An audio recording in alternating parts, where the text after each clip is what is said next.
আচলতে কি এইটো এটা দুৰ্যোগৰ সময়, প্ৰাকৃতিক দুৰ্যোগটোত আমাৰ কোনো হাত নাথাকে মানুহৰ, কিন্তু এই সময়ছোৱাত আমি একেলগে সামূহিকভাৱে যি আগবাঢ়িবলৈ লৈছোঁ, বিশেষকৈ আটচাই এইটো আজি যিটো পদক্ষেপ লৈছে, আজি এইখিনি মানুহ লুখৰাখনেই হওক, কঁঠালবাৰী হওক, এই অঞ্চলৰ মানুহখিনিৰ পাৱাৰ টিলাৰ ট্ৰেক্টৰো আনকি পানীৰ তলত ডুব গৈছিল, যাৰ ফলত তেখেতসকলৰ হাল মৰাৰ ব্যৱস্থাটো একেবাৰে নাই।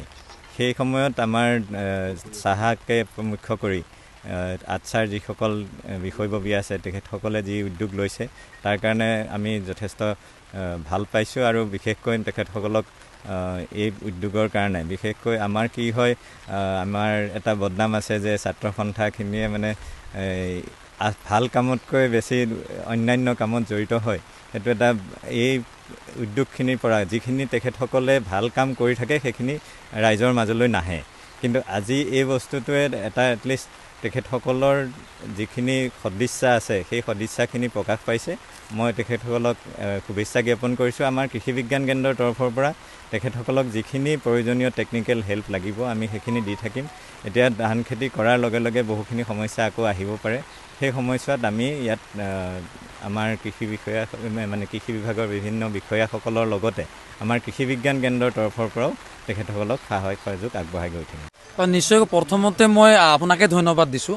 আপোনাৰ কেইদিনমান আগতে এটা আপোনাৰ চেনেলৰ যোগেদি এটা কাক পাইছিলে, ইয়াৰ কৃষক কেইজনমানে এই কথাটো উল্লেখ কৰিছিলে যে ইয়াৰ যিসকল খেতিয়কৰ বিশেষকৈ খেতি কৰিব পৰা সঁজুলি একেবাৰে অভাৱ হৈছিলে, তেওঁলোকৰ কঠীয়াকে আৰম্ভ কৰি তেওঁলোক একেবাৰে মানে খেতি কৰিব পৰা যিটো শক্তি নাইকিয়া হৈছিলে, সেই কথাকে প্ৰকাশ কৰাৰ লগে লগে আপোনাৰ মাধ্যমেৰে আমি গম পাই আমি কাষ চাপিলোঁ।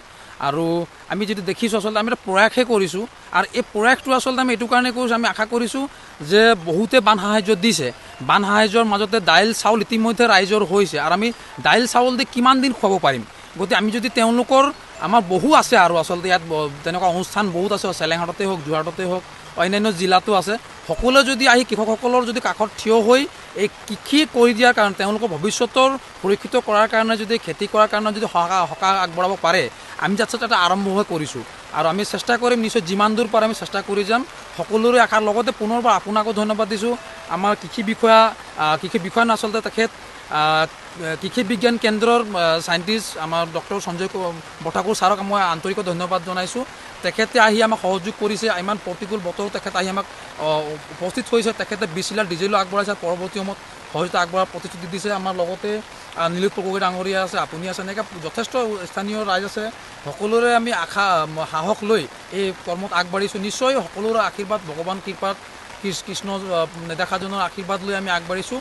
আৰু আশা কৰিম যে বেলেগ বহুত অনুষ্ঠান আছে, তেওঁলোকো আহি এই আন্তঃজনৰ কাষত থিয় হৈ আচলতে চাউল দাইলক বাদ দি আমি অলপ বেলেগ ধৰণৰ সহায় কৰিব পাৰোঁ নেকি চেষ্টা কৰিব কাৰণে অনুৰোধ জনাইছোঁ। মানে তোমালোকে এতিয়া কৃষকসকলক হাল বাই দিবা তোমালোকে? নিশ্চয়, আমি আমাৰ ফালৰ পৰা বিনামূলীয়াকৈ হাল বাই দিয়াৰ চেষ্টাটো আমি কৰিছোঁ।